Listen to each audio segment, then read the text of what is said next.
Good morning, students. Welcome to SRBPS Virtual Classroom. Students, I am Arshna Jha, your teacher to teach you English. And today we are going to continue our previous topic, that was figures of speech. I hope you remember a figure of speech is a word or phrase which has a different meaning from its literal definition. It makes our language persuasive, vivid, relatable. It is used to adorn our language. It adds color to it and makes it interesting, creating some excitement in that. So we are going to learn about following figure of speech: alliteration, repetition, metaphor, simile, euphemism, hyperbole, irony, and oxymoron. Then personification, pun, contrast, and synecdoche. We will do it one by one. So today we are going to take our first four figures of speech. Let's continue with that. Let me take you to board and we'll continue our work from there. Okay. So our first figure of speech, and that is alliteration. It is alliteration. Alliteration is the repetition of the beginning sounds, right? It is repetition of the beginning sound. Let's have some example. We can have it here. Let's take the first example. She sells sea shells. Very easy to understand. I hope all of you have understood here. Something is repeated. What is that? S. And that means sound is repeated here.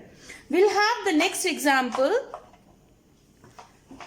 Everyone can understand that easily. You just focus. Nick needed new notebook. Yes, which sound is repeated here? Guess. Very easy. Again, N is repeated, so no sound is repeated. We may have many other examples, very easy to find out. It is nothing to do with the meaning. It is about the structure and the sound used here. This sound is adding a beauty, a kind of rhythm in that sentence. And it's very interesting for junior kids to learn something with rhythm. So alliteration work in that way. I hope it is clear to all of you. Alliteration is repetition of sound. Let's have another example. Again, it is repetition, which is most of the time used for the prose section, but it can be in the even poem too. So repetition.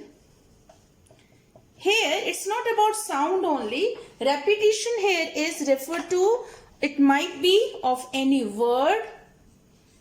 It might be for any phrase. Even the repetition of whole sentence is found, and sometimes even the stanza.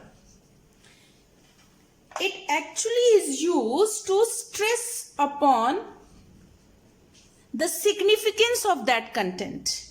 Okay?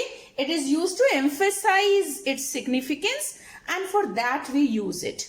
Let's have one example here. If you think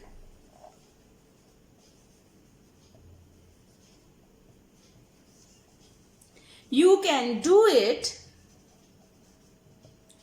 you can do it.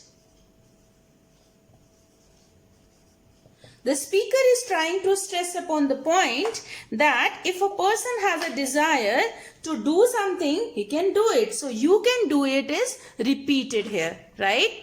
I hope it is clear to all of you. Okay, yes. Let's have the next one. Again, very simple, very common. It's metaphor and simile. These two are used for comparison. I repeat, we have two figure of speech, and that is for comparison. One is metaphor and second is simile. Okay? Metaphor is used for comparison between two unlike things or ideas, right?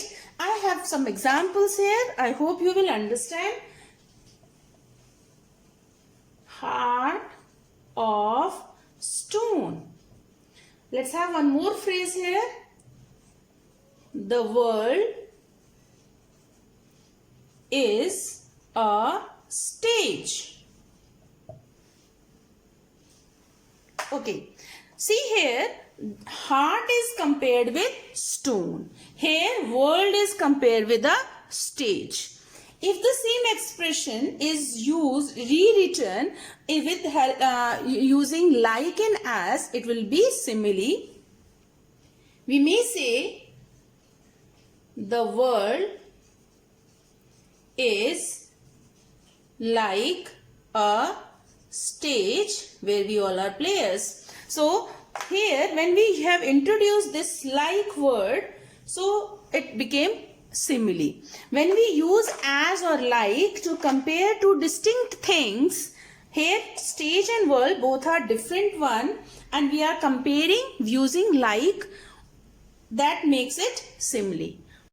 Let's have a recap of our today's work. What we learned today? We learned about figure of speech. That was about alliteration. It was about repetition. We learned something about metaphor and then simile. So this is for today. We'll continue and the description of other figures of speech in next class. And do your homework. I have already shared it in your Dropbox. Keep on doing your work. Stay safe. Have a good day. Thank you.